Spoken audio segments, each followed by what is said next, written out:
உங்களுடைய 43 வயசுல உங்களுடைய கணவர் தவறிட்டார் அப்படின்னு சொல்றீங்க. அந்த நேரத்துல மனசு ரொம்ப பாரமா இருந்திருக்கும், சோகம் நிறைய இருந்திருக்கும். அந்த நேரத்துல அதுல இருந்து நீங்க எப்படி வெளியே வர பழகிக்கிட்டீங்க?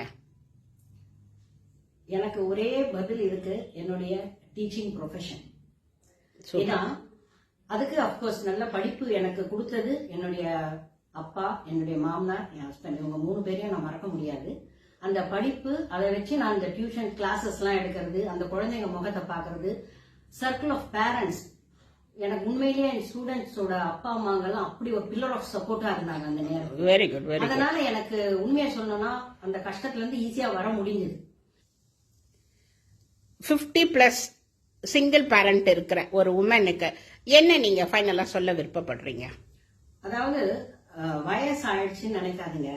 எல்லாருக்குள்ளவும் ஒரு டேலண்ட் இருக்கும், அந்த திறமையை கொண்டு வாங்க.